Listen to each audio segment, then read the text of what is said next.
Hey hello everyone, welcome back to the channel. Guys, आज मैं आप लोगों के लिए एक न्यू चाइनीज ड्रामा एक्सप्लेन करने वाली हूँ जिसका नाम है light up beyond the read. Episode की शुरुआत हमारी फीमेल लीड सिबाई से होती है जो कि किडनैप हो चुकी थी और उसके हाथ और आंखें बंधे हुए थे। सिबाई एक बहुत ही डेंजरस जगह पर थी जहाँ चारों ओर सिर्फ अंधेरा होता है। वो रोते हुए काउंटिंग कर रही थी और उसके पीछे एक गाड़ी भी आ रही थी। और फिर इसके बाद हमें एक दिन पहले का सीन दिखाया जाता है। सिबाई मॉर्निंग में उठती है और अपने लिए अकेले ही ब्रेकफास्ट बनाकर खाने लगती है। टेबल पर सिबाई और उसके हस्बैंड चिन के दोनों के डिवोर्स पेपर्स रखे हुए थे। सिबाई एक बैंक में अकाउंटेंट का काम करती थी और वो रेडी होके काम के लिए निकलती है और जाते वक्त अपने घर के लैंप को भी बंद कर देती है। मॉर्निंग में बैंक में सभी एम्प्लॉयज प्लर्ज लेते हैं, जिससे ये दिखता है कि सिबाई जिस बैंक में काम करती है वो बहुत स्ट्रिक्ट रूल्स फॉलो करती है। और जब सिबाई अपना काम कर रही होती है तो उसे उसकी मॉम का कॉल आता है। मॉम कहती है कि तुम्हारा भाई नियान लोन के लिए अप्लाई कर रहा है, लेकिन इनकम हाई ना होने की वजह से उसे मिल नहीं रहा है, इसलिए वो तुम्हारी कंपनी के जरिए इन्फॉर्मेशन वेरीफाई करना चाहता है। सिबाई बोलती है कि मैं अपने सुपीरियर से इस बारे में बात करूंगी, लेकिन मॉम उसे अभी बात करने के लिए फोर्स करती है। अगर लोन नहीं मिला तो उससे नियान की शादी पर असर पड़ेगा और अगर ये डील टूट जाती है तो उसे घर भी नहीं मिलेगा। अब फोन रखने के बाद सिबाई को अपने हस्बैंड की बात याद आती है जो उसे कहा करता था कि तुम्हें ऐसी लाइफ नहीं जीनी चाहिए। और इस बारे में सिबाई अपने मैनेजर फांग जियान से बात करने के लिए जाती है। वो डरते हुए फांग से पूछती है कि उसके इनकम सर्टिफिकेट को ज्यादा दिखाने में हेल्प करे ताकि उससे जल्द लोन पास हो सके। और फांग भी उसकी हेल्प करने के लिए रेडी हो जाता है। फांग फिर से वही सब बोलता है कि मैंने ही तुम्हें जॉब पर रखा था और मैं कभी भी तुम्हारी हेल्प करने के लिए रेडी हूँ, लेकिन तुम्हारी ऑलरेडी शादी हो चुकी है और अपनी फैमिली है। मैं जानता हूँ कि तुम ये सब कुछ अपने भाई के लिए कर रही हो, लेकिन एक लिमिट होनी चाहिए। फांग की बातें सुनकर सिबाई अनकंफर्टेबल फील करती है तो फांग अब उसे ज्यादा कुछ नहीं कहता और सिबाई अपने काम के लिए वापस चली जाती है। तो न्यूज में दिखाया जाता है कि शिंगचिन स्ट्रीट पर रात को 1 बजे एक यंग फीमेल मिसिंग हो गई है और उस लेडी को last time blue top, short skirt और रेड हिल्स में देखा गया था और उसे एक व्हाइट वैन के अंदर ले जाया गया था। ऑफिस में इसी बात को लेकर डिस्कशन होता है। चन नाम का एक एम्प्लॉय उस लड़की की गलती यहाँ पर बताने लगता है। कहता है कि उसको इस तरह के कपड़े पहनकर रात को 1 बजे सड़क पर ऐसे नहीं जाना चाहिए। कंपनी में दूसरे सभी गर्ल्स चैन के बात को गलत बताते और कहते हैं कि लड़कियां जो चाहे वो कपड़े पहन सकती है। और अब सिबाई जाओ नाम की एक लड़के को खाना देती है। जाओ सिबाई से कहती है कि तुम सभी को उनका खाना देकर उनकी आदतों को मत बिगाड़ो।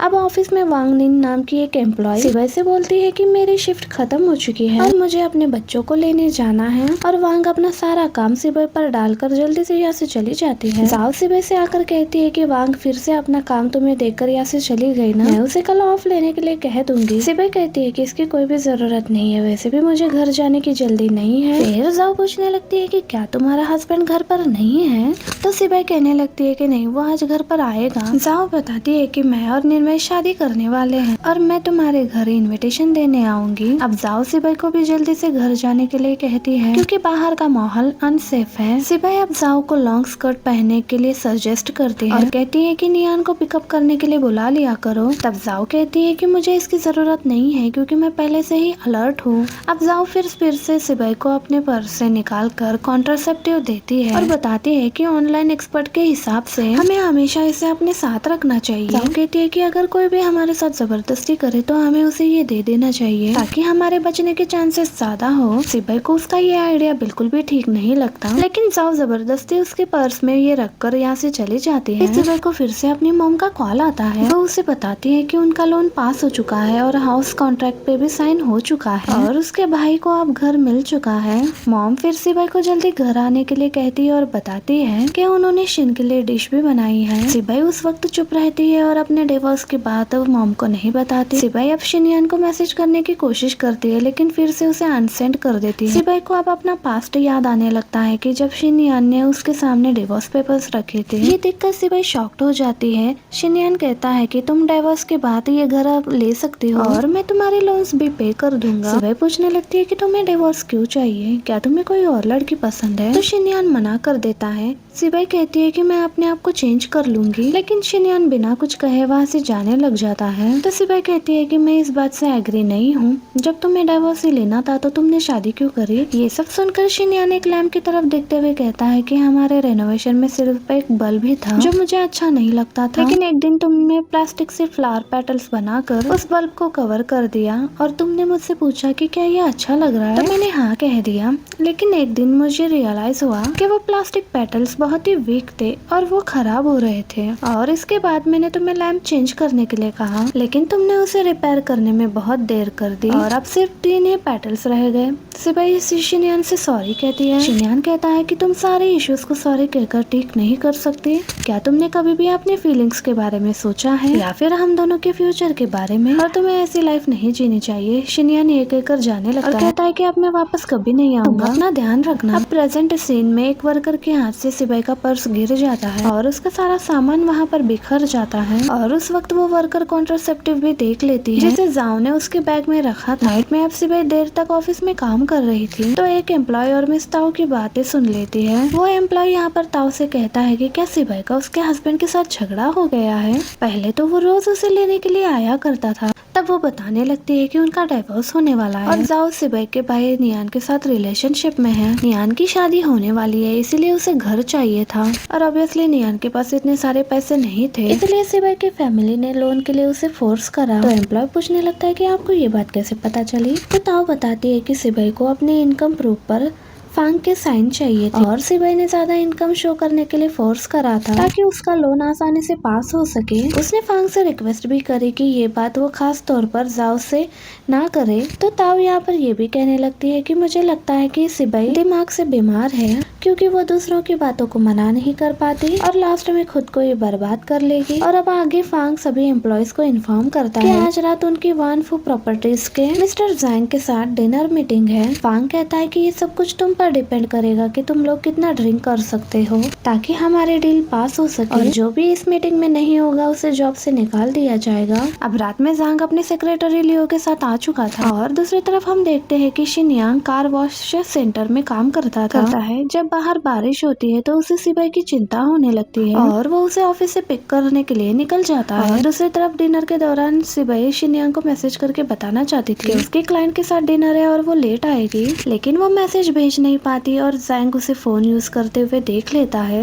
अब जैंग फांग से कहता है कि तुम्हारी एम्प्लॉय सिबाई मुझे रिस्पेक्ट नहीं दे रही। अब सभी के कहने पर सिबाई जैंग को ड्रिंक ऑफर करती है और जाओ सिबाई की हेल्प करने के लिए जाती है, लेकिन फांग उसे फिर से अपनी सीट पर बिठा देता है। अब जैंग सभी के सामने सिबाई को ड्रिंक करने के लिए बोलता है और सिबाई को भी अपनी कंपनी के लिए ये सब कुछ करना पड़ता है। लास्ट में जैंग जबरदस्ती सिबाई के साथ ड्रिंक भी पीता है। इसके बाद वो बहुत ज्यादा ड्रंक हो जाती है तो जाओ उसे वहाँ से ले जाती है और दूसरी तरफ शिनयान सिबाई को ऑफिस से बाहर ले जाने के लिए आता है, लेकिन उसे वहाँ पर कोई भी दिखाई नहीं देता तो इंतजार करके वहाँ से चला जाता है। सिबाई की हालत बहुत ज्यादा खराब हो जाती है तो वो वॉशरूम में होती है और उसी वक्त उसकी मॉम उसे कॉल करती है और पूछती है कि तुम कहाँ पर हो। तो वो झूठ बोल देती है कि मैं घर पर ही हूँ। मॉम कहती है कि मैं तुम्हारे घर के बाहर ही हूँ, मुझे झूठ मत बोल। और उन्हें ये भी पता चल जाता है कि सिबाई ने ड्रिंक कर रखी है। वो बोलती है कि मैं ये सब कुछ जॉब के लिए कर रही हूँ।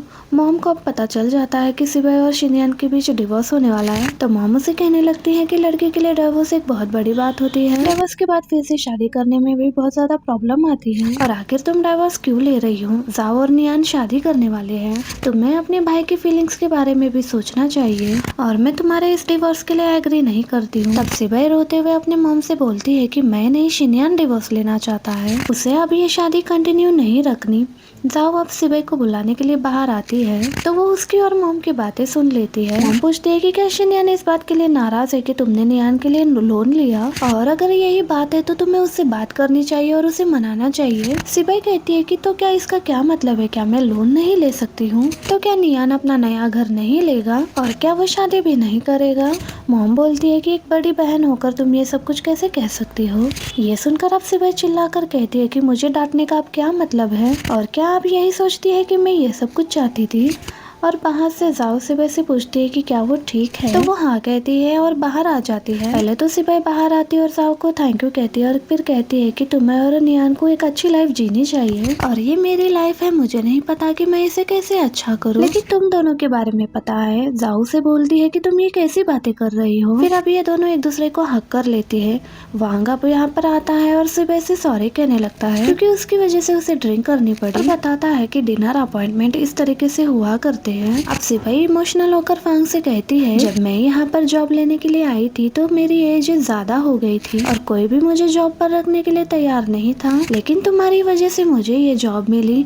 और वो बार बार फांग को अब थैंक यू कहने लगती है। तो फांग कहता है कि तुमने भी मेरे काम में बहुत ज्यादा हेल्प करी है। सिपाही बोलती है कि मैं किसी को भी शर्मिंदा नहीं करूंगी और कंपनी के लिए सब कुछ करूंगी। अब सिपाही फिर से जांग के पास ड्रिंक लेकर जाती है और उन्हें कंपनी के साथ काम करने के लिए मनाती है, लेकिन सांग अभी भी रेडी नहीं होता।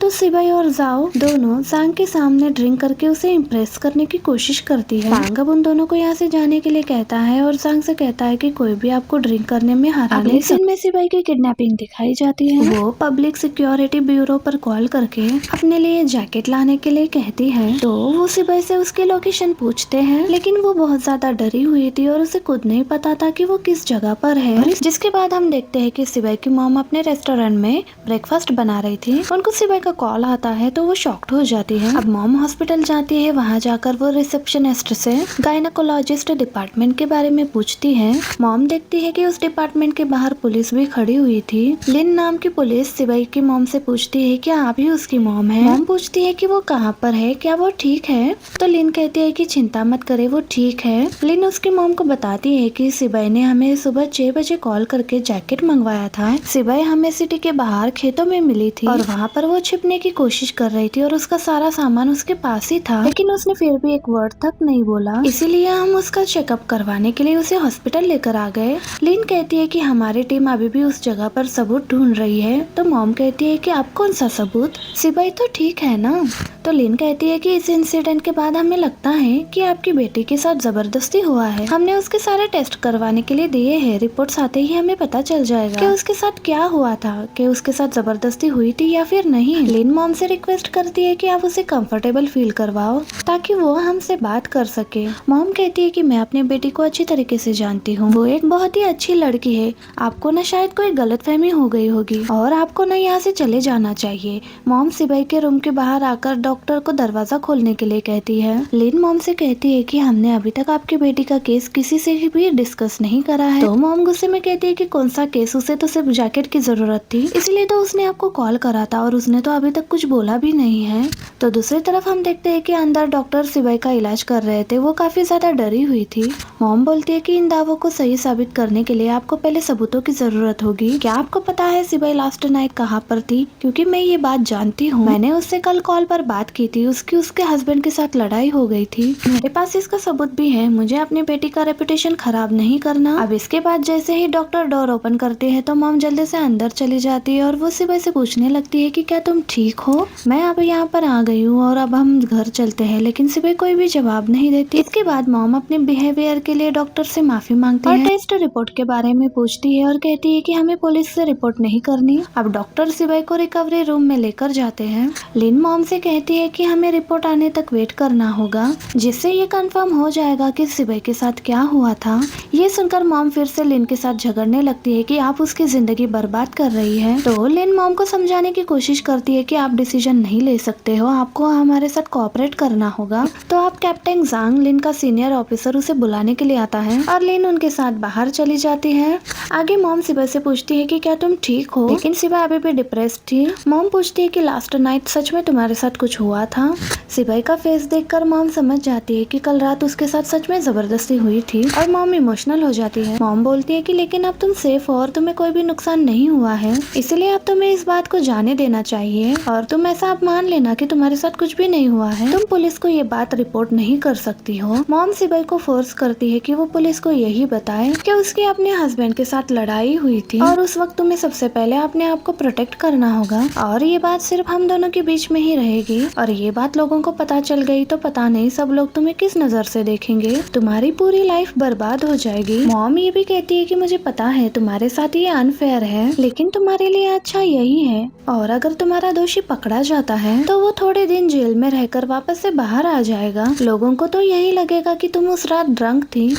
तो तब से वह कहने लगती है कि वो तो कंपनी डिनर था और मैं मजाक नहीं कर रही हूँ। तो मॉम बोलती है कि मैं तुम पर भरोसा करती हूँ, लेकिन ये लोग नहीं करेंगे। अब मॉम चुपचाप सिबाई को घर ले जाने लगती है। नीना और जैंग बात कर रहे थे, तभी वहाँ पर सिबाई का भाई नियान आता है, जो कि लॉयर होता है और वो इस केस के बारे में जानकारी लेने के लिए आया था। जैंग नियान को यहाँ से जाने के लिए कह देता है। अंदर मॉम और सिबाई उनकी ये सारी बातें सुन रहे थे और सिबाई रोने लगती है। वो बाहर आकर निन से बोलती है, मैं वापस घर जा रही हूँ और मुझे ये जैकेट देने के लिए थैंक यू। निन कहती है कि लेकिन अभी तक सारे टेस्ट नहीं हुए हैं और मैं चाहती हूँ कि तुम हमारे साथ स्टेशन आकर अपना स्टेटमेंट दो। सिबाई निन को सॉरी बोलती है और कहती है कि मेरे हस्बैंड के साथ लड़ाई हो गई थी और आप इसमें मेरी कोई भी हेल्प नहीं कर सकते। अब सिबाई की मॉम उसे जबरदस्ती यहाँ से वापस ले जाती है। लिंग उन्हें रोकने की कोशिश करती है, लेकिन जैंग उसे रोककर कहता है कि उन्हें फोर्स मत करो। तो लिंग कहती है कि आखिर ये किस तरह की माँ है। तो नेक्स्ट सीन में हम देखते हैं कि लिंग और जैंग एक रेस्टोरेंट में होते हैं। निन सिबाई के केस के बारे में ये कह रही होती है, तो जैंग कहने लगता है कि सिबाई ने कोई भी स्टेटमेंट नहीं दिया है, इसलिए हम कुछ भी नहीं कर सकते।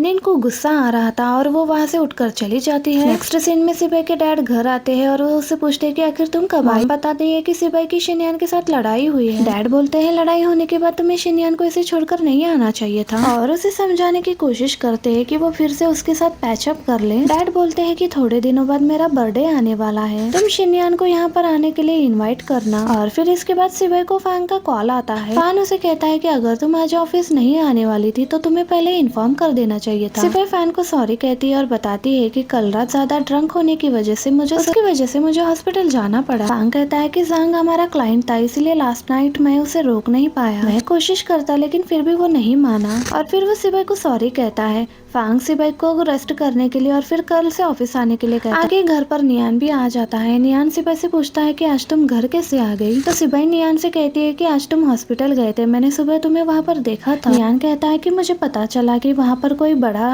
केस हुआ है और सभी पुलिस ऑफिसर्स भी वहाँ पर मौजूद थे। मुझे लगता है कि शायद ये कोई रेप केस था। सिबाई नियान से पूछती है कि क्या तुमने विक्टिम को देखा था। तो नियान मना कर देता है। सिबाई कहती है कि इस तरह के केस को जीत पाना बहुत मुश्किल होता है। अब नियान सिबाई को एक्सप्लेन करने लगता है कि बायोलॉजिकल रिपोर्ट से हम ये तो प्रूव कर सकते हैं कि उस पर्सन के साथ गलत हुआ है, लेकिन हम ये प्रूव नहीं कर सकते कि क्या सच में ये उसके साथ फोर्सफुली हुआ था। इसलिए हमें बहुत ही स्ट्रॉन्ग प्रूफ की जरूरत होती है। इस दौरान वो ऐसा काम करने वाले पर्सन पर गलत आरोप लगा सकता है, जिससे कि उसकी रेपुटेशन खराब हो जाती है। नियान कहता है कि इन केसेस को आप भले ही रिपोर्ट करवाओ या फिर ना करवाओ, विक्टिम के लिए ये बहुत ही ज्यादा पेनफुल होता है, इसीलिए उसे ये सोचकर सब कुछ भूल जाना चाहिए जैसे कि उसके साथ कुछ हुआ ही ना हो।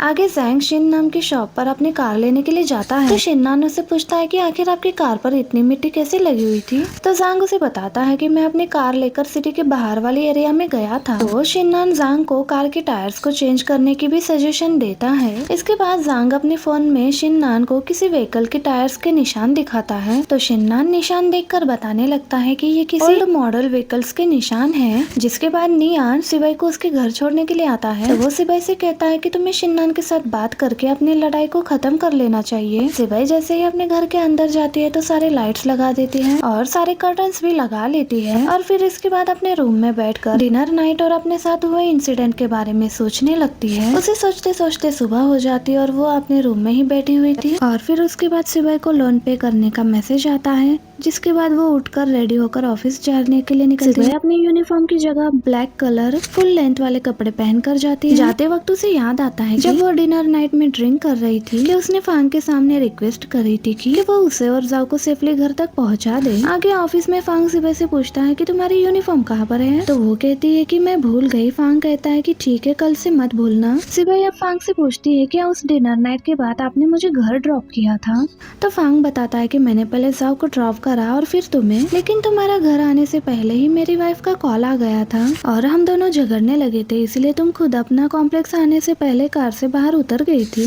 तो अब सिपाही जाओ के पास जाकर इस बात को कंफर्म करती है कि क्या उस दिन फांग ने हमें साथ में घर ड्रॉप करा था। तो जाओ कहने लगती है कि हाँ, और मैंने तुमसे ये भी कहा था कि घर पहुंचकर तुम मुझे कॉल करना। अब ये सुनकर ऑफिस में सिपाही अब काफी ज्यादा डिप्रेस्ड होती है और उसे अपनी मॉम की कही हुई बात याद आने लगती है। मॉम उससे पूछने लगती है कि क्या उसने उस आदमी का फेस देखा था। सिपाही मना करती है तो मॉम उससे ये भी कहती है कि इस बारे में शिनयान को मत बताना, क्योंकि इस मामलात में वो कभी तुम्हारा साथ नहीं देगा। नेक्स्ट सीन में सिपाही की मॉम शिनयान से मिलने के लिए उसकी शॉप पर आती है। मॉम को पता चलता है कि शिनयान अपनी शॉप पर ही सोया करता है, तो वो इस बारे में उससे पूछती है तो वो बताने लगता है कि ज्यादा काम होने की वजह से मैं कभी कभी यहीं पर रेस्ट कर लेता हूँ।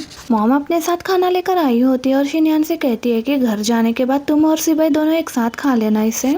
शिनयान मॉम से पूछता है कि क्या आप मुझसे कुछ पूछना चाहती हो, तो मॉम कहती है कि नहीं, क्या तुम मुझे कुछ बताना चाहते हो। तो वो मना कर देता है। इसके बाद मॉम उसे घर पर खाना खाने के लिए इनवाइट करती है और जाते वक्त बताती है कि नियान की बहुत ही जल्द शादी होने वाली है। मेरे लिए अब चिंता करने के लिए कुछ ज्यादा नहीं बचेगा, मैं बस इतना ही चाहती हूँ कि तुम्हारा और सिपाही का बेबी हो जाए। आगे ऑफिस में हमेशा की तरह वांग सिपाही को अपना सारा काम देकर जाने लगती है। सिपाही कहती है कि लेकिन मैं ये नहीं कर सकती, मुझे अंधेरा होने से पहले घर वापस जाना है। वांग बोलती है कि अंधेरा होने से पहले काम कर देना, लेकिन सिपाही उसका काम नहीं करती। आगे शिनयान की शॉप पर उसका फ्रेंड जून, जो कि उसके साथ ही काम करता है, वो शिनयान से पूछता है कि तुम काफी दिनों से शॉप पर ही सो रहे हो, क्या तुम्हारे वाइफ के साथ झगड़ा हुआ है। शिनयान इस बात से मना करता है और कहता है कि तुम्हारी शादी नहीं हुई ना, तो तुम इस बात को नहीं समझ पाओगे। तो जून कहता है कि मेरे जेल से बाहर आने के बाद तुम्ही ने मुझे जॉब पर रखा था, और जून के बहुत फोर्स करने पर भी शिनयान उसे कुछ भी नहीं बताता। और अगले दिन वांग जब ऑफिस आती है तो देखती है कि सिपाही ने उसका काम नहीं किया। तो वांग को गुस्सा आता है और वो सारे पेपर्स लाकर सिपाही के टेबल पर जोर से रखती है और कहने लगती है कि तुमने मेरा काम नहीं करा, क्या मेरे जाने के बाद तुम भी चली गई थी। लेकिन सिपाही वांग को भी कोई जवाब नहीं देती। इससे वांग को भी बहुत ज्यादा गुस्सा आता है। दूसरे सभी एम्प्लॉयज भी इन दोनों को देखने लग जाते हैं। वांग अब सिपाही को जबरदस्ती अपने साथ वेयर हाउस में ले जाती है, जहाँ पर वो उससे पूछती है कि क्या तुमने मुझे फंसाने की कोशिश करी है। तो सिपाही बोलती है कि नहीं। वांग पूछती है तो फिर तुमने अपना काम क्यों नहीं करा, और अगर तुम नहीं कर सकती तो तुम्हें पहले एग्री भी नहीं करना चाहिए था। वांग बताती है कि मुझे आज वो पेपर्स बैंक में सबमिट कराने थे, और अगर अब ताऊ मुझे इस बारे में पूछती है और कंपनी को लोन अप्रूव नहीं हुआ तो क्या तुम इसकी जिम्मेदारी लोगी। अब वांग उसे धमकी देने लगती है कि तुम्हारी वजह से ये सब कुछ हुआ है और मैं अपने ऊपर इन सब का ब्लेम नहीं लूंगी। वांग सिपाही से ये भी कहती है कि मैंने सुना था उस दिन तुमने जांग के साथ काफी एंजॉय और ड्रिंक भी शेयर की थी। तुम्हें क्या लगता है, क्या तुम्हें कोई सपोर्ट करेगा। मैं तुम्हें पहले ही वार्न कर देती हूँ कि तुम जब तक इस कंपनी की एम्प्लॉय हो तुम्हें इस कंपनी का सारा काम करना होगा और जल्दी से जल्दी ताऊ से माफी मांगनी होगी। अगर तुम ऐसा नहीं करती हो तो कंपनी को छोड़ देना। वांग की ये सारी बातें सुनकर सिपाही रोने लग जाती है। वांग सिपाही को चिढ़ाती है और कहती है कि तुम्हारे हस्बैंड को ये सब पता है, अगर नहीं पता है तो क्या मैं जाकर उन्हें बताऊं।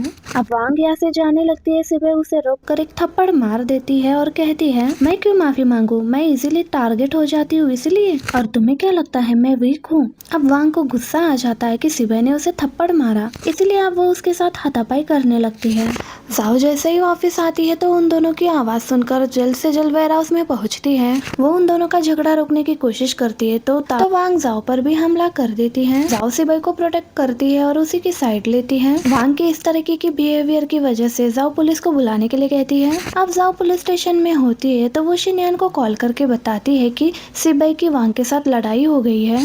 दूसरी तरफ वांग का हस्बैंड भी वहाँ पर आया हुआ था। सिपाही डिसएडवांटेज में लग रही थी, इसलिए जाओ चाहती थी कि शिनयान भी वहाँ पर आ जाए। शिनयान ये बात सुनते ही तुरंत पुलिस स्टेशन जाने के लिए निकल जाता है। जाओ फिर सिपाही को बताती है कि मेरी क्लाइंट के साथ मीटिंग है और मुझे जाना होगा, इसलिए मैंने शिनयान को कॉल करके यह बुलाया है। वांग शिनयान को बताती है कि सिपाही ने मुझे थप्पड़ मारा है। शिनयान अब वांग से पूछता है कि अब तुम क्या चाहती हो, क्या तुम इस मैटर को सेटल नहीं करना चाहती। वांग कहती है कि मैं कंपनसेशन के बिना भी मान जाती, लेकिन सिपाही का एटीट्यूड तो देखो, वो मुझसे माफी तक नहीं मांग रही। शिनयान अब वांग को पैसे देने लग जाता है तो सिपाही उठकर वांग से माफी मांग लेती है। तो वांग भी मान जाती है। इसके बाद जब सिबाई एग्रीमेंट पेपर पर साइन करती है तो शिनयान उसके हाथ पर लगी हुई चोट को देख लेता है। शिनयान सिबाई का हाथ पकड़कर उसे पूछता है कि तुमने लड़ाई क्यों की। फिर शिनयान पुलिस से पूछता है कि इन दोनों की लड़ाई क्यों हुई थी। पुलिस बताता है कि सिबाई ने वांग का ओवरटाइम वर्क करने के लिए हाँ किया था, लेकिन बाद में उसने उसका काम नहीं करा। शिनयान सिबाई से पूछता है कि क्या तुमने उसका काम करने के लिए हाँ कहा था। तो सिबाई कहती है कि छोड़ो इस बात को, वैसे भी मैंने माफी मांग ली है। शिनयान को गुस्सा आ जाता है। वो एग्रीमेंट पेपर को फेंक कर वांग को सिबाई से माफी मांगने के लिए बोलता है, लेकिन वांग माफी मांगने से मना कर देती है। शिनयान कहता है कि तुमने ही सिबाई के साथ लड़ाई करी और उसे नुकसान भी पहुंचाया। लास्ट में वांग को भी अब सिबाई से यहाँ पर माफी मांगनी ही पड़ती है और यहाँ पर दोनों ही एग्रीमेंट पेपर पर साइन कर देते हैं। आगे स्टेशन के बाहर आकर सिबाई शिनयान से माफी मांगती है क्योंकि उसकी वजह से उसे यहाँ पर आना पड़ा। शिनयान बोलता है कि अगर फ्यूचर में तुम कभी भी गलती नहीं करती तो कभी भी माफी मत मांगना। सिबाई अब अपने ऑफिस जाने लगती है तो शिनयान कहता है कि मैं तुम्हें ड्रॉप कर देता हूँ, तो सिबाई मना कर देती है।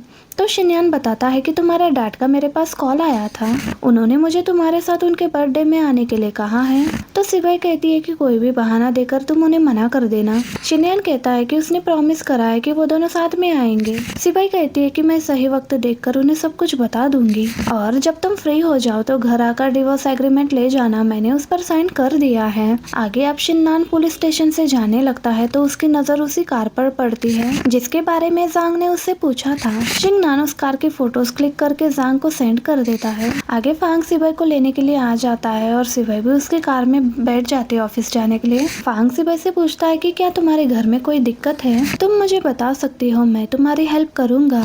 पर सिबाई कहने लगती है कि ऐसा कुछ भी नहीं है। फांग कहता है कि तुम्हारी पर्सनालिटी देखकर मुझे ऐसा नहीं लगता कि तुम किसी को मार सकती हो। और वांग इस बात से काफी ज्यादा अपसेट है और वो चाहती है कि कंपनी इस बारे में स्ट्रिक्टली एक्शन ले। मैं चाहता हूँ कि तुम कुछ दिनों के लिए ब्रेक लेकर अपने घर पे ही रहो क्योंकि मुझे वांग को कंफर्ट करने के लिए थोड़ा सा टाइम देना होगा। सिबाई कहती है कि इस मामले में मैंने कुछ भी गलत नहीं करा है। फांग कहता है कि इसमें सही और गलत का मतलब नहीं है। सिबाई पूछती है कि फिर मुझे ही क्यों पनिशमेंट मिल रही है। फांग कहता है कि ये कोई पनिशमेंट नहीं है। सिबाई फिर वांग को पूरी बात बताती है और कहती है कि पनिशमेंट वांग को मिलनी चाहिए, लेकिन वांग उसकी बात नहीं मानता और वांग कहता है कि तुमने पहले उसे मारा था। तो सिबाई कहती है कि मैंने उसे पहले मारा था, लेकिन उसने भी मेरे साथ कुछ ऐसा किया था जो गलत था और आपने ये बात नजरअंदाज कर दी। सिबाई को अब अचानक से फांग की कार में वेविंग कैट दिखाई देती है, जिसको अचानक से देखकर सिबाई को ऐसा लगता है कि उस रात उसके साथ कुछ गलत हुआ था, तो वो यही कार थी। और अब उसे फांग पर शक होता है और वो डर जाती है और कार से उतरकर वो अकेली ही चली जाती है। अब सिबाई कंपनी में होती है, वो काफी ज्यादा डरी हुई थी। ताऊ उसे आकर कहने लगती है कि फांग तुम्हें अपने ऑफिस में बुला रहा है। सिबाई डरते हुए उसके ऑफिस में जाती है। फांग उसे चेयर पर बैठने के लिए कहता है। सिबाई नहीं बैठती। फांग अब उसे कहता है कि तुमने आज वांग के साथ लड़ाई करी थी, जिससे हमारी कंपनी पर बहुत ही बुरा असर पड़ा है और कंपनी को इस बारे में एक्शन लेना ही होगा। मैंने तुम्हें स्मार्ट और ओबीडिएंट समझकर कंपनी में हायर किया था।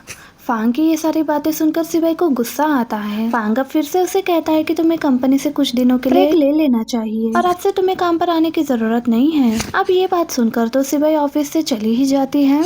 अब घर वापस आकर वो गुस्से में अपने ऑफिस की यूनिफॉर्म को फाड़ देती है और काफी ड्रिंक भी करती है। अगले सीन में जाओ शिनयान के ऑफिस पर आती है और कहती है कि क्या तुम्हारे पास कुछ टाइम है, मुझे तुमसे कुछ बात करनी है। आगे जाओ और शिनयान दोनों एक रेस्टोरेंट में होते हैं, जहाँ जाओ उसे कुछ बताती है कि आज सिबाई को ऑफिस से निकाल दिया गया है और सिबाई अभी ठीक नहीं है और मैंने भी तुम दोनों के बारे में थोड़ा बहुत कुछ सुना है। शादी के बाद तुम्हें अपनी शादी निभानी चाहिए थी। शिनयान बोलता है कि अगर तुम मुझसे इस बारे में बात करने आई हो तो मत करो, क्योंकि मैंने पहले ये सब कुछ सोच लिया है। जाओ बताती है कि सिबाई एक बहुत ही अच्छी लड़की है। जब मैं हाई स्कूल में थी तो मुझे मेकअप करना बहुत ही ज्यादा पसंद था और इसी बात को लेकर सभी लोग मुझे बहुत ट्रोल किया करते थे, लेकिन उस वक्त सिबाई और नियान ने मेरी हेल्प करी थी और सिबाई ने ही मुझे पढ़ने के लिए हौसला दिया था। जाओ ये भी बताती है कि सिबाई की मॉम ने उसे पहले से ही काम करने के लिए कह दिया था ताकि वो नियान को पढ़ा सके, लेकिन फिर भी सिबाई ने अपनी पढ़ाई कंटिन्यू रखी और घर वालों से अपनी पढ़ाई के लिए एक भी पैसा नहीं मांगा। फिर ग्रेजुएशन के बाद उसने दूसरी सिटी में जॉब ढूंढना स्टार्ट किया, लेकिन उसकी मॉम ने उसे जाने ही नहीं दिया और जब वो अपनी पढ़ाई करके वापस आई तो उसकी मॉम और डैड चाहते थे कि वो सिविल सर्वेंट बने और उसी के बाद से सिबाई चेंज होने लगी। जाओ बोलने लगती है कि जब मैं फर्स्ट टाइम उसके घर गई थी तो वो हमेशा से ही आर्गुमेंट किया करती थी। वो हमेशा अच्छी जॉब ना मिलने की वजह से कंप्लेंट भी करती थी, इसी वजह से उसे अभी तक कोई बॉयफ्रेंड नहीं मिल पाया। अब जाओ इमोशनल होकर बोलती है कि मुझे सिबाई के लिए बहुत ही बुरा लगता है, उसने जो भी अपने लाइफ तुमने हार्ड वर्क करा है वो सब कुछ बेकार चला गया। वो शिन्नान को समझाने की कोशिश करती है कि सिबाई अभी अपने लाइफ में लोएस्ट पॉइंट पर है, उसे किसी का सहारा चाहिए जो उसे सपोर्ट कर सके। तो शिन्नान उसे बीच में ही चुप करा कर कहने लगता है कि क्या तुम्हें और भी कुछ कहना है। तो जाओ उससे पूछती है कि क्या सच में तुम्हारे दिल में उसके लिए कोई भी फीलिंग नहीं है। शिन्नान बोलता है कि सभी की अपनी अपनी परेशानियां होती हैं। मैंने सिबाई को बहुत बार बोला है कि वो अपनी लाइफ बहुत अच्छे से स्पेंड करे, लेकिन उसने पहले ही अपनी लाइफ से हार मान ली, फिर कौन उसकी हेल्प कर सकता है। तो जाओ कहती है कि तुम्हारा इससे क्या मतलब है। सिबाई जब ड्रंक थी तो उसने मुझे कहा था कि वो तुम्हारे साथ अपनी लाइफ स्पेंड करना चाहती है, पर क्या कभी तुमने उसे समझने की कोशिश की। सिबाई हार नहीं मान रही है, वो उसके ऊपर बहुत ही बर्डन है, लेकिन फिर भी वो कोशिश कर रही है। क्या तुम्हें ये सब कुछ दिखाई नहीं दे रहा। लास्ट में वो ये बात कहकर चली जाती है कि तुम्हें लगता है कि सिबाई चीजें हैंडल नहीं कर सकती, लेकिन क्या अगर तुम उसकी जगह पर होते तो क्या तुम उससे बेहतर कर पाते। चन्यान को ये सारी बातें सुनकर गुस्सा आ जाता है। रात में जब वो अपने शॉप पर सो रहा था तो उसे पास्ट का सीन याद आता है जब वो और सिबाई स्कूल में हुआ करते थे। सिबाई मोटिवेशनल स्पीच दे रही थी। शिन्नान उसे जाकर पूछता है कि क्या किसी पर्सन की किस्मत सच में बदली जा सकती है। तो सिबाई कहती है कि हाँ, अगर वो हार्डवर्क करता है तो ये पॉसिबल है, क्या उसकी किस्मत बदल सकती है। आगे आधी रात अब जांग उसी कार वाली वीडियो लेकर शिन्नान के पास आता है और उसे कहता है कि इसके बारे में किसी को भी मत बताना। सबसे पहले जांग उस वीडियो की क्लिप दिखाता है जहां पर सिबाई के साथ गलत हुआ था और उस पर्सन की कार वहीं पर खड़ी हुई थी, लेकिन वहां पर फार्म्स होने की वजह से सिर्फ उस कार का टॉप पोर्शन ही दिखाई दे रहा था। इसके बाद जांग शिन्नान को पहले की क्लिप दिखाता है जिसमें सिबाई और जाओ दोनों ही ड्रंक होती है। सिबाई रोते हुए ये बात कह रही होती है कि मुझे अपनी लाइफ सिर्फ उसी के साथ बितानी है। शिन्नान इस वीडियो को बार बार देखता है और फिर एक कार इन दोनों को पिकअप करने के लिए आई होती है। तो शिन्नान कंफर्म करके बता देता है कि ये वही कार है जो उस फार्म में खड़ी हुई थी। अब शिन्नान को पता चल जाता है कि सिबाई के साथ गलत हुआ था और उसे उसकी कही हुई बातें याद आने लग जाती है। तो वो रात में ही सिबाई के ऑफिस के बाहर चला जाता है। मॉर्निंग में जैसे ही फांग वहां पर आ जाता है तो शिन्नान अपनी कार से उतरकर फांग के पास चला जाता है और उसे मारने लग जाता है। शिन्नान उससे पूछता है कि क्या ये कार तुम्हारी है, तो फांग हाँ कहता है। अब शिन्नान उससे पूछता है कि क्या 9 अप्रैल को तुम ये कार ड्राइव कर रहे थे और क्या तुम ही सिबाई को फार्म की तरफ ले गए थे। फांग और शिन्नान के बीच अब हाथापाई होती है। इसके बाद फांग शिन्नान से बोलता है कि सिबाई ने सब कुछ अपनी मर्जी से करा था, वो ड्रंक थी और वो मेरी कार में बैठ गई। उसी ने मुझसे कहा था कि वो मुझे लाइक करती है और तुम उसके साथ अच्छा बिहेव नहीं करते। सभी ने ये बात सुनी थी और वो इस बात को प्रूव भी कर सकता है। फांग बोलता है कि अगर हम कोर्ट भी चले गए तो सही मैं ही साबित होऊंगा। तो शिन्नान कहता है कि तुम्हें क्या लगता है सिबाई ये बात पुलिस में रिपोर्ट नहीं कर सकती, इसलिए ही तुमने उसे चूज करा और मैं जेल में तुम्हें वो सब कुछ लौटाने पर मजबूर करूंगा जो भी तुमने उसके साथ किया है। ऑफिस में सभी एम्प्लॉयज जाओ को बताते हैं कि सिबाई के हस्बैंड ने फांग को आकर मारा है। तुम सिबाई के काफी क्लोज हो, अब तुम उससे दूर ही रहना। जाओ अब नियान को कॉल करके बताती है कि शिन्नान ने आकर फांग को मारा। नियान सिबाई के बारे में पूछता है कि वो कहाँ पर है। जाओ बताती है कि उसे कल ही ऑफिस से निकाल दिया गया। नियान बताता है कि मैं समझ गया और तुम फांग को पुलिस रिपोर्ट कराने से रोकना। जाओ बोलती है कि मैं भला ये कैसे कर सकती हूँ। उसी वक्त नियान कॉल कट कर देता है। इधर शिन्यान फुल स्पीड में कार चला रहा होता है और उसे रियलाइज होता है कि उसने सिबाई के साथ कितना गलत करा। अब ये सब कुछ सोचकर वो अपने आप को ही थप्पड़ मारने लग जाता है और आगे वो घर पर आता है। उसके पास भी घर की कीज होती है। वो लॉक निकाल के घर के अंदर आता है। सिबाई जैसे ही अपने रूम से बाहर आती है शिन्नान को हॉल में देखकर घबरा जाती है और सिबाई शिन्नान से पूछती है कि तुम यहाँ पर वापस क्यों आ गए हो, और फिर वो जल्दी से घर का सारा सामान ठीक करने लग जाती है ताकि शिन्नान को कुछ पता न चले। शिन्नान उसे बैठने के लिए कहता है और पूछता है कि तुमने कब से ड्रिंक करना शुरू कर दिया। सिबाई बोलती है कि अभी से ही। शिन्नान पूछने लगता है कि आखिर तुम्हारे साथ क्या हो रहा है। तो सिबाई कहती है कि मुझे बस थोड़ा सा वर्कलोड है इसीलिए मैंने ड्रिंक करी थी और वैसे भी मैं अडल्ट हूँ। शिन्नान कहता है कि क्या तुम मुझे कुछ बताना चाहती हो। सिबाई कहती है कि तुम डिवोर्स पेपर्स लेने के लिए आए हो ना। सिबाई डिवोर्स पेपर्स लाकर उसके सामने रख देती है। शिन्नान पूछता है कि तुम अचानक से डिवोर्स के लिए कैसे एग्री हो गई, तुम मुझे इसका रीजन दे सकती हो। सिबाई कहती है कि मेरे पास कोई भी रीजन नहीं है, तुम्हें ही डिवोर्स चाहिए था ना, इसलिए मैं भी मान गई। शिन्नान अब पूछता है कि 19 अप्रैल की रात आखिर क्या हुआ था। सिबाई टॉपिक चेंज करके वहाँ से जाने लग जाती है। शिन्नान कहता है कि उस रात तुम्हारी कंपनी की मीटिंग थी और तुम ड्रंक हो गई थी और जाओ और तुम फांग के कार में थे और जाओ को ड्रॉप करने के बाद तुम्हें कैनोला फ्यूल के अंदर ले जाया गया था और फिर मॉर्निंग तुम्हें जब होश आया तुमने पुलिस को कॉल करा था, लेकिन उनके आने के बाद तुमने अपनी रिपोर्ट वापस क्यों ले ली? शिंगनान पूछता है कि आखिर इसके पीछे कौन था? तो सिबाई कहने लगती है कि जब तुम्हें सब कुछ पता है तो मेरे पास कुछ भी कहने के लिए नहीं है, और क्या अभी ये मैटर करता है कि वो कौन था, और मैं पुलिस रिपोर्ट नहीं करूंगी। शिंगनान पूछता है कि क्या वो फांग था? तो सिबाई कहती है कि मुझे याद नहीं। इस रात ऑफिस मीटिंग में एक बॉस को ड्रिंकिंग बहुत पसंद थी और उन्होंने ही मुझे बार बार ड्रिंक का ऑफर दिया था और मैं किसी को भी हर्ट नहीं करना चाहती थी, इसलिए उनकी ड्री हुई ड्रिंक मैंने पी ली। और फिर उसके बाद मेरी मॉम ने हमारे डिवोर्स के बारे में कॉल करा था और हमारी बहस हुई, जिस वजह से मैंने और भी ज्यादा ड्रिंक कर ली। लास्ट में फांग ने मुझे घर ड्रॉप करने के लिए कहा था। उसने मुझसे कहा था कि जब हम लगभग घर पहुंच गए थे तो मैं ही कार से उतरकर चली गई थी, लेकिन अब मुझे कुछ भी याद नहीं है। और जब मुझे होश आया तो मैं फील्ड्स के अंदर थी और मैंने पुलिस को कॉल करके अपने लिए जैकेट मंगवाया। तो शिंगनान बोलता है कि पुलिस और मैं तुम्हारी हेल्प करने के लिए तैयार है, ये बर्डन तुम अकेले क्यों उठा रही हो? सिबाई कहती है कि मेरे रिपोर्ट करने से लोग तो यही कहेंगे ना कि इसमें गलती मेरी ही है और ये बिग डील नहीं है, मैं इस बात को भूल जाऊंगी। अब सिबाई डाइवोर्स के पेपर्स पर साइन करने लग जाती है और शिंगनान से कहती है कि मैंने तुम्हारे साथ गलत करा। शिंगनान उससे पेपर्स ले लेता है और पूछता है कि तुमने क्या गलत करा? तुम तो अपना काम करके घर पर आ रही थी। अब शिंगनान उसे पुलिस के पास ले जाने लगता है तो सिबाई मना कर देती है और कहती है कि हम जब तक शांत रहेंगे तो ये मैटर भी खत्म हो जाएगा। शिंगनान उसे समझाने की कोशिश करने लगता है कि तुम अपनी आधी जिंदगी इस बारे में ही सोचते रह जाओगी कि आखिर ये तुम्हारे साथ ही क्यों हुआ और जिसने तुम्हें हर्ट करा है आखिर वो अच्छे से क्यों जिए और आखिर तुम इस तरीके से क्यों, लेकिन फ्यूचर में लोग तुम्हें बेकार ही समझेंगे। सिबाई कहती है कि मेरी मॉम ने मुझे कहा है कि मुझे मेरी किस्मत को एक्सेप्ट कर लेना चाहिए। तो शिंगनान कहता है कि किस्मत को चेंज भी करा जा सकता है, तुम्हें बस एक बार जीतने की कोशिश करनी है। सिबाई कहती है कि लेकिन मैं कभी नहीं जीतूंगी। तुम्हें क्या लगता है मैंने कभी कोशिश नहीं करी? मैंने बचपन में सोचा था कि हार्ड स्टडी करने से मेरी लाइफ चेंज हो जाएगी और ज्यादा काम करने से मेरी लाइफ चेंज हो जाएगी, लेकिन ऐसा कुछ भी नहीं हुआ। फिर भी मुझे लगता था कि मुश्किल टाइम सिर्फ अभी के लिए ही है और अच्छे दिन आने वाले हैं, लेकिन एंड में मुझे सिर्फ दुख ही दुख मिला और आने वाला फ्यूचर भी मेरे लिए बहुत ज्यादा मुश्किल होने वाला है। सिबाई अपने अंदर की कमियां निकालने लग जाती है। कहती है कि मेरे पास डिग्री है लेकिन फिर भी मेरी इनकम बहुत कम है और अब तुम्हें बताओ कि मैं कैसे जीत सकती हूँ। कहती है कि इस वक्त अब मुझे सिर्फ एक ही चीज चाहिए, मैं एक ऑर्डिनरी पर्सन की तरह जीना चाहती हूँ, ना तो कोई लड़ाई झगड़े और ना तो किसी एक्सपेक्टेशन से। उसकी ये सारी बातें सुनकर शिंगनान उसे हक कर लेता है और कहने लगता है कि तुमने बाहर से तो मान लिया कि तुमने हार मान ली है, लेकिन अंदर से तुम गिव अप नहीं करना चाहती हो और अगर तुम एक ऑर्डिनरी पर्सन की तरह जीना चाहती हो तो मेरे साथ चलकर पुलिस में रिपोर्ट कर दो। अब शिंगनान जैसे ही सिबाई का हाथ पकड़कर उसे अपने साथ पुलिस स्टेशन ले जाने लगता है। निहान वहाँ पर आ जाता है। निहान कहता है कि जाओ ने मुझे बताया कि शिंगनान ने फांग को मारा और तुम दोनों को आर्ग्यू करते हुए देखकर मैंने डोर नॉक नहीं करा था। शिंगनान जब यहाँ से जाने लगता है तो निहान उसे रोकता है और निहान बताता है कि पुलिस को बताने से भी हमारे जीतने के चांसेस बहुत कम हैं। तो शिंगनान को गुस्सा आता है और वो निहान से कहता है कि क्या तुमने अपने सिस्टर को यही कहा था और क्या एक लॉयर ऐसी बात करता है?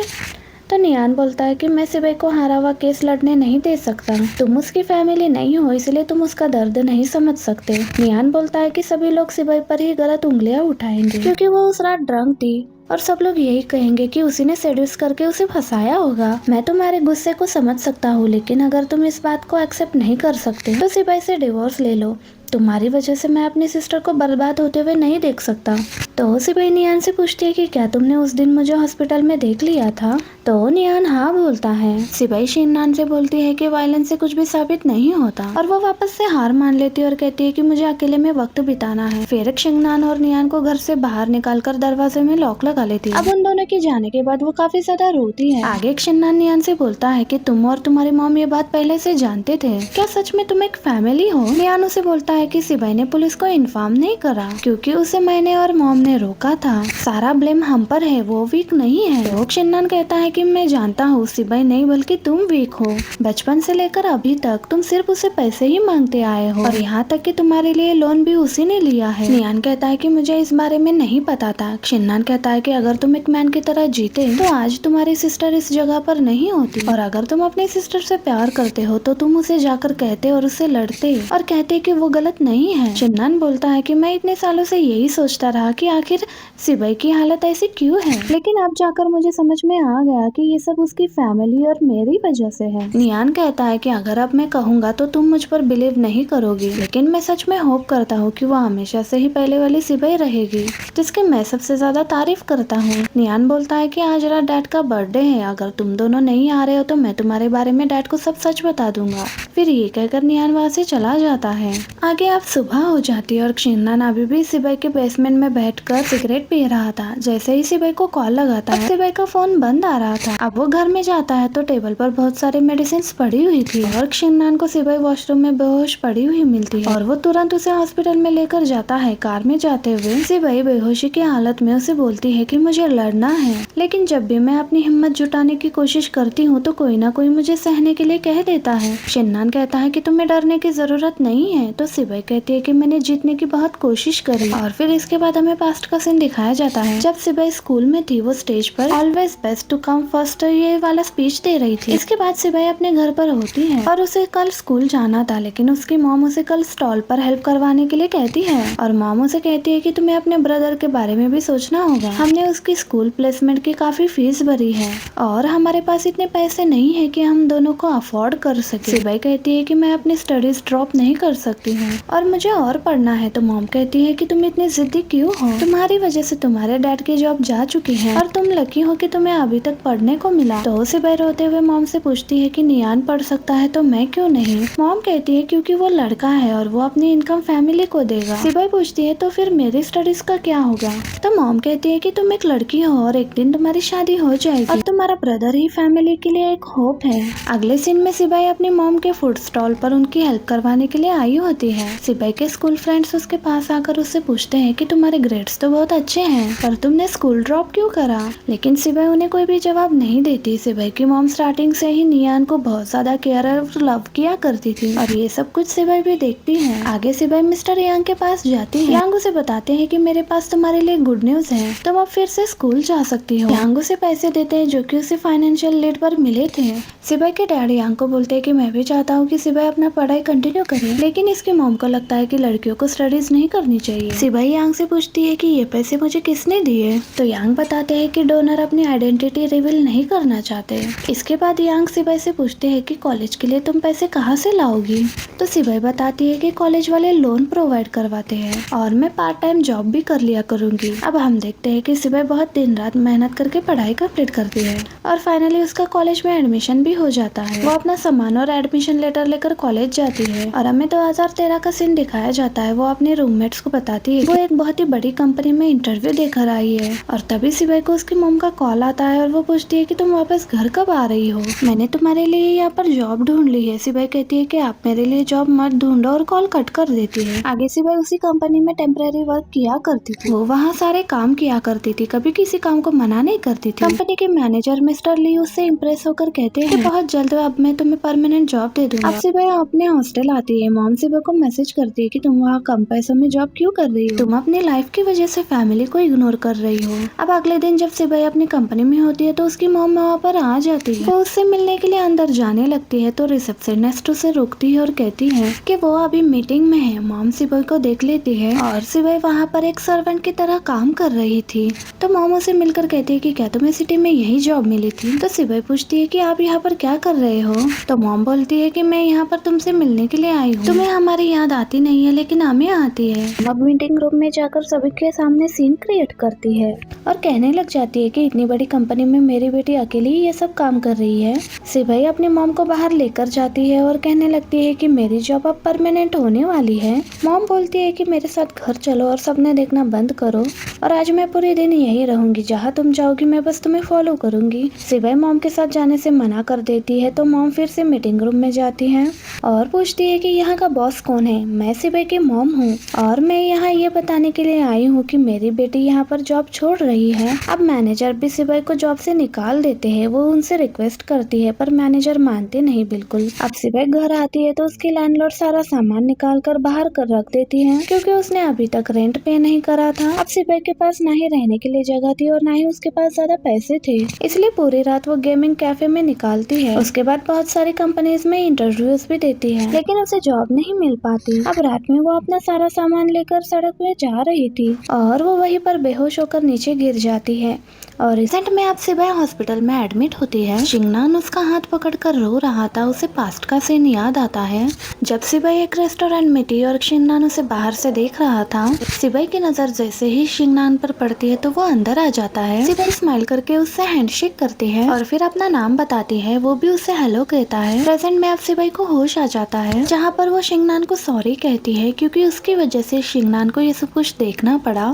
शिंगनान कहता है कि तुम मुझसे माफी मत मांगो बल्कि मुझे तुमसे माफी मांगनी चाहिए क्योंकि उस दिन मैं तुम्हारा नीचे वेट कर रहा था लेकिन मैंने लाइट ऑफ होते हुए देखकर यही सोचा तुम ऑलरेडी घर पर ही हो। अगर मैं उस दिन तुम्हें कॉल कर देता तो तुम्हारे साथ ये सब कुछ नहीं होता। सिबाई कहती है कि इसमें तुम्हारी कोई भी गलती नहीं है, ये एक एक्सीडेंट था और ऐसा होगा किसी ने एक्सपेक्ट नहीं करा था। सिबाई बोलती है कि मैं पुलिस रिपोर्ट कराऊंगी। शिंगनान कहता है कि ठीक है, एक बार तुम्हारा डिस्चार्ज हो जाने दो फिर हम पुलिस स्टेशन चलेंगे और इस बार तुम जीतोगी, हमें जस्टिस मिलेगा, हमारा फ्यूचर ब्राइट होगा और मैं तुम्हारे खिलाफ किसी को भी बोलने नहीं दूंगा और किसी को भी तुम्हें बुली करने नहीं दूंगा। तुमने कुछ भी गलत नहीं किया है, मैं तुम्हारा हस्बैंड हूँ और मैं तुम्हारे साथ हूँ। दूसरी तरफ घर पर सिबाई के डैड की बर्थडे की पार्टी चल रही थी। मॉम नियान को सिबाई को कॉल लगाने के लिए बोलती है। वो जैसे ही कॉल लगाता है तो पता चलता है कि सिबाई हॉस्पिटल में है। ये सुनकर सभी लोग हॉस्पिटल के लिए तुरंत निकल जाते हैं। दूसरी तरफ शिंगनान अपने फोन में उनके स्कूल के ग्रुप का फोटो देख रहा है जिसमें वो सिर्फ सिबाई की तरफ ही देख रहा था। सिबाई की फैमिली और जाओ अब हॉस्पिटल आ जाते हैं। डैड शिंगनान से पूछते हैं कि उसे क्या हुआ है। शिंगनान बताता है कि ज्यादा ड्रिंक करने की वजह से उसे अल्कोहल पॉइजनिंग हो गई है।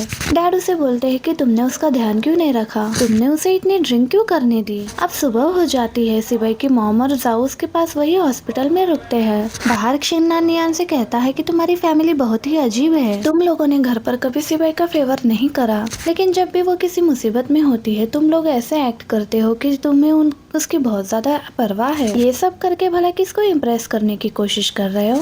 तो नियान बताता है कि सिबाई के लिए हमारा लव रियल है बट हमारी फैमिली की सोच अलग है। जैसे कि मेरी मॉम सिबाई की बहुत परवाह करती है लेकिन उनका माइंडसेट ऐसा ही है कि वुमेन्स को इस तरीके से ही जीना होता है। और तुम्हारा कहना है कि अगर सिबाई पुलिस स्टेशन में रिपोर्ट करेगी तो उससे मुझ पर भी इफेक्ट होगा। ये बात सच है लेकिन उसके लिए भी लोगों की तरह तरह बातें सुनना पॉसिबल नहीं होगा और पुलिस रिपोर्ट करवाना तो बस एक शुरुआत है। इसके बाद सिबाई को बार बार स्टेटमेंट देने के लिए पुलिस स्टेशन बुलवाया जाएगा जिससे उसे वो पेनफुल मोमेंट बार बार याद करना होगा और केस हारने के पूरे चांसेस रहते हैं। इसलिए मैं नहीं चाहता हूँ कि मेरी सिस्टर इतने सारे सैक्रिफाइस करे। तो शिंगनान कहता है कि आखिर लोग जस्टिस क्यों चाहते हैं, कि जस्टिस के बाद ही लोग अपनी जिंदगी अच्छे तरीके से जीते हैं और अगर किसी को भी थोड़ा सा जस्टिस नहीं मिलता तो वो अपनी जिंदगी अच्छे से कैसे बिता सकता है। दूसरे लोग तुम्हारी सिस्टर को बुली करेंगे और तुम कैसे एक्सपेक्ट कर सकते हो तुम्हारी सिस्टर इस वर्ल्ड को ऐसे ही एक्सेप्ट कर लेगी। शिंगनान बोलता है कि सिबाई पुलिस स्टेशन जाने के लिए तैयार हो गई है, उसे बहुत सी मुसीबतों का सामना करना होगा और वो अंदर से स्ट्रगल भी कर रही है लेकिन अगर वो तुम्हारी तरह गिव अप कर लेगी तो बाहर से वो पीसफुल रहेगी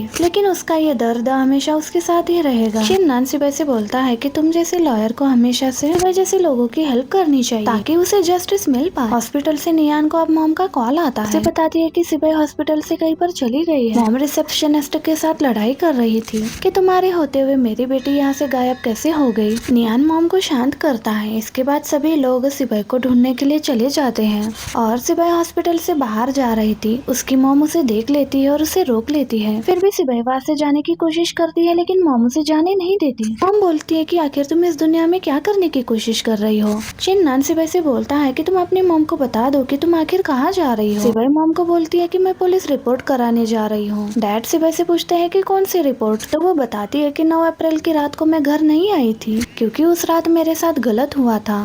ये बात सुनकर डैड और जाओ दोनों ही शॉक्ड हो जाते हैं। मॉम सिबाई से कहती है कि ये क्या बकवास कर रही है और उसे जबरदस्ती हॉस्पिटल के अंदर ले जाने लगती है। शिंगनान मॉम को रोकता है और सिबाई मॉम को बताती है कि मैं अपने लिए जस्टिस चाहती हूँ इसीलिए मैं पुलिस स्टेशन जा रही हूँ। मॉम बोलती है कि मैं तुम्हें ऐसा करने नहीं दूंगी और मैं तुम्हें पुलिस स्टेशन कभी नहीं जाने दूंगी। ये सुनकर सिबाई पूछती है कि आखिर क्यों। तो मॉम बोलती है कि अगर वो पकड़ा भी जाएगा तो क्या होगा, क्या तुम्हारी प्योरिटी वापस आ जाएगी और दूसरे लोग तुम्हारे बारे में क्या कहेंगे, क्या तुमने वो नहीं सोचा। सिबाई बोलती है कि इन लोगों की गॉसिप सुनने की वजह से मुझे दर्द होता है और अगर अभी मैं कदम नहीं उठाती हूँ तो क्या मेरा दर्द खत्म हो जाएगा। दोनों ही ऑप्शंस में दर्द होगा, फिर भी मैं चुप क्यों रहूं। मॉम बोलती है कि इसी तरह से तुम्हारी लाइफ भी खत्म हो जाएगी। और क्या तुमने हम सब के बारे में नहीं सोचा? लोग हमारे फैमिली के बारे में क्या कहेंगे? जाओ और निवान की शादी होने वाली है, तुम सिर्फ अपने बारे में सोचकर सेल्फिश हो रही हो। सिबाई कहती है कि क्या मैं सेल्फिश हूँ? आपको और डैड को मेरे बाद एक बेटा चाहिए था, उसके बाद आप लोगों ने मुझे 3 साल के लिए विलेज में छोड़ दिया और जब डैड की जॉब छूट गई हम गरीबी में जी रहे थे तो मुझे ही बदकिस्मत होने का दोषी कहा गया। आप लोग चाहते थे कि नियान अच्छे स्कूल में पढ़ाई करे, लेकिन मुझे मेरी पढ़ाई के लिए एक भी पैसा नहीं मिला और ग्रेजुएशन के बाद मुझे अच्छी जॉब मिलने वाली थी, लेकिन आपने वहाँ पर भी आकर सीन क्रिएट कर दिया और मुझे यहाँ पर आने के लिए मजबूर कर दिया। वो मॉम से कहती है कि सेल्फिश तो आप हो, मेरी शादी होने के बाद आपने एक बार भी मेरे और शिंगनान के बारे में नहीं सोचा। जब अब नियान की शादी होने वाली है तो उसके घर के लिए पैसे भी आप मुझसे मांगने के लिए आई हो। अब मैं आपसे कुछ भी एक्सपेक्ट नहीं करती हूँ, आप मेरे लिए कुछ करो या फिर नहीं करो, मुझे बस जस्टिस चाहिए। मॉम फिर से वैसे कहती है कि तुम कितनी सेल्फिश हो, मैंने तुम्हें पैदा किया और बड़ा करा, तुम कहती हो कि मैंने तुम्हारे लिए कुछ भी नहीं किया। सिबाई कहती है कि मैं अब किसी से भी नहीं डरती हूँ और मैं उस इंसान को जेल बेच कर ही रहूंगी।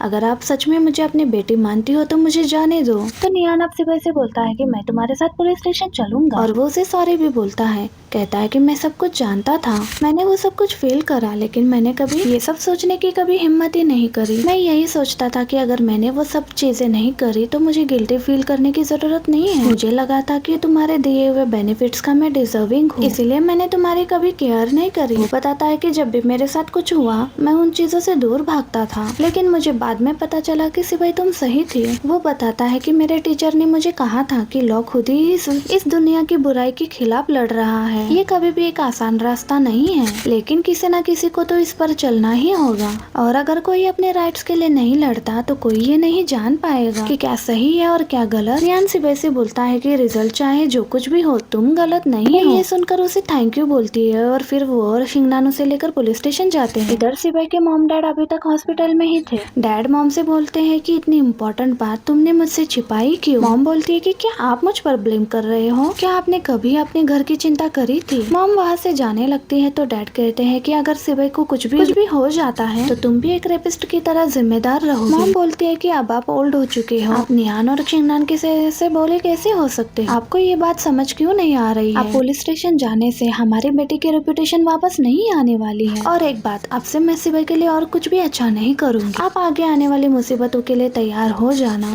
ये तो बस अब शुरुआत है, आगे और भी मुसीबत आएंगी। डैड भी मॉम के साथ चले जाते हैं। अगले सीन में हमें पुलिस स्टेशन का दिखाया जाता है। आगे पुलिस सिबाई से उसकी सारी बेसिक इन्फॉर्मेशन ले रही थी। वो उससे पूछती है कि आपको किस बारे में रिपोर्ट करवानी है, तो सिबाई बोलती है कि मेरे साथ रेप हुआ था। दूसरी तरफ बाहर चिन्नान और नियान उसका वेट कर रहे थे। नियान पूछता है कि क्या तुम्हें सिबाई की चिंता नहीं है? तो चिन्नान कहता है कि वो ब्रेव है। अब पुलिस सिबाई से पूछती है कि आप फान पर ट्रस्ट करती हो? तो सिबाई कहती है कि हाँ, क्योंकि वो एक अच्छा इंसान है और उसी ने मुझे जॉब पर रखा था। वो पुलिस को सब कुछ बताती है कि उसका माइंड क्लियर नहीं था क्योंकि उस दिन वो ड्रंक थी और जब उसे होश आया था वो कार के पीछे वाली सीट पर सोई हुई थी। उसके आंखों पर पट्टी बंधी हुई थी और हाथ भी बंधे हुए थे और कोई ओल्ड मैन उसके साथ गलत कर रहा था। पुलिस अब उससे तरह तरह के सवालात पूछ रही थी तो सिबाई परेशान हो जाती है और रोते हुए बोलती है कि मैं बस चाहती हूँ कि वो इंसान जल्द से जल्द पकड़ा जाए और उसे जेल हो जाए। पुलिस सिबाई से कहती है कि इस केस को सॉल्व करने के लिए हमें ये सारे सवाल तुमसे पूछने पड़ेंगे। अगर तुम अभी इन सारे सवालों के जवाब नहीं दे पाती हो तो तुम्हारे आगे का रास्ता बहुत मुश्किल हो जाएगा। अब सिबाई वो सारी बातें बताती है जो कि उस इंसिडेंट के दौरान उस पर्सन ने सिबाई से कही थी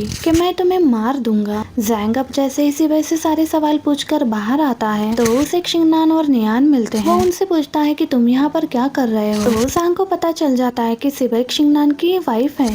इसके बाद पुलिस सिबाई को घर जाकर रेस्ट करने के लिए कहती है और बताती है कि पुलिस ऑलरेडी तुम्हारे केस के बारे में इन्वेस्टिगेशन कर रही है। कार में जाते वक्त नियान सिबाई से कहता है कि मैं अपने मेंटोर मेंशन से बात करूंगा, वो हमें इस केस में हेल्प करेंगे। शिंगनान सिबाई से पूछता है कि क्या तुम ठीक हो? तो वो अपने मन में कहती है कि फाइनली अब मुझे ऐसा महसूस हो रहा है कि मेरा फ्यूचर अंधेरे में नहीं है। जिसके बाद आगे जाओ सिबाई के साथ होती है। वो रोते हुए सिबाई से सॉरी कहती है। जाओ कहती है कि मुझे उस रात तुम्हें घर नहीं भेजना चाहिए था। सिबाई कहती है कि तुम भी लेडी हो और अगर उस रात वो मुझे पहले ड्रॉप कर देता तो आज यहाँ पर मैं तुमसे माफी मांग रही होती। जाओ बोलती है कि लेकिन जब मैं कार से उतरी तो मैं ये बात बिल्कुल नोटिस नोटिस नहीं कर पाई कि तुम ड्रंक हो। सिबाई कहती है कि मैं खुद अपने आप को ब्लेम नहीं कर रही हूँ, इसीलिए अब तुम भी अपने आप को ब्लेम मत करो। अब जाओ यहाँ से जा रही होती है तो शिननान सिबाई के लिए खाना लेकर आता है। वो खुद अपने हाथों से उसे खाना खिलाता है। अगले दिन पुलिस इस केस के सिलसिले में फांग के ऑफिस में पुलिस फांग से पूछताछ करने के लिए जाते हैं। पुलिस फांग को वारंट दिखाती है तो फांग कहने लगता है कि जरूर आप लोगों से कोई मिस्टेक हुई है।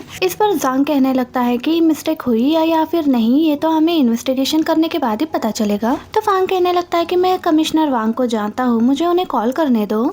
तो जांग फांग से फोन ले लेता है। अब लिन फांग से कहने लगती है कि अगर आप हमारे साथ कोऑपरेट करेंगे तो हम आपके साथ ऐसा नहीं करेंगे। तो ये सुनकर फांग अब कोऑपरेट करने के लिए तैयार हो जाता है, लेकिन इससे पहले वो कहने लगता है कि मुझे कुछ इंपॉर्टेंट डॉक्यूमेंट्स का काम करना है। तो जांग कहने लगता है कि ठीक है, हम तुम्हारा फ्री होने तक का वेट करेंगे। अब जांग फांग के ऑफिस को चेक करता है और उसकी नजर लॉ बुक्स पर पड़ती है। जांग फांग से पूछता है कि क्या आपको लॉ के बारे में पता है। तो फांग कहता है कि लॉ एक हथियार है, अभी बिजनेस करना बहुत मुश्किल है, इसलिए हमें अपनी प्रोटेक्शन के लिए लॉ को एक हथियार की तरह यूज करना जरूरी है। तो जांग फांग से कहने लगता है कि अगर आपकी तरह सभी लोग लॉ के बारे में जान जाएंगे तो पुलिस वालों का काम आसान हो जाएगा। फांग अब ताओ को ऑफिस में बुलाता है और उसे बताता है कि मैंने इसी इम्पोर्टेंट डॉक्यूमेंट्स में साइन कर दिए हैं, तुम जल्दी इन डॉक्यूमेंट्स को देख लो। इसके बाद पुलिस फांग को अपने साथ ले जाती है। नेक्स्ट सीन में सिबाई हॉस्पिटल में सो रही थी। वो घबराकर उठ जाती है और वो देखती है कि शिंगनान उसके पास सो रहा है। अब सिबाई बाहर कहीं जा रही थी तो उसकी मॉम उसे मिलती है और पूछती है कि तुम कहाँ जा रही हो। तो वो बताती है कि मैं तो बस यहीं पर घूम रही हूँ। मॉम भी सिबाई के साथ वॉक करने के लिए जाती है, लेकिन वो अभी भी सिबाई पर गुस्सा थी, इसलिए मॉम सिबाई से बात नहीं कर रही होती। और वही हॉस्पिटल में दो लेडीज बात कर रही थी कि फोशिंग कंपनी के मैनेजर को पुलिस अपने साथ ले गई है और हमने ये भी सुना है कि एक औरत के साथ गलत हुआ है, ये सब उसे मैनेजर ने किया है। अब उन दोनों की ये सारी बातें मॉम और सिबाई सुन लेती है। अब मॉम सिबाई को अपने वार्ड में वापस जाने के लिए कहती है। सिबाई वार्ड में जाती है तो शिंगनान से कहने लगती है कि मॉम मेरे लिए खाना लेकर आई है और वो डॉक्टर को भी बुलाने के लिए गई है, तुम जाकर अपना काम कर सकते हो। तो शिंगनान बोलने लगता है कि ठीक है, मैं शॉप पर जा रहा हूँ, तुम्हें किसी भी चीज की जरूरत हो तो तुम मुझे बोल देना। नेक्स्ट सीन में हम देखते हैं कि फांग पुलिस कस्टडी के अंडर होता है, उसके हाथ पैर बांध दिए जाते हैं। वो पुलिस से कहने लगता है कि इस सब की क्या जरूरत थी, आप लोगों को तो सिर्फ इन्वेस्टिगेशन करनी थी ना। तो पुलिस कहने लगती है कि ये तो सिर्फ नॉर्मल प्रोसीजर है। इसके बाद लिन उससे पूछती है कि 9 अप्रैल के रात को फील्ड्स में जो कुछ भी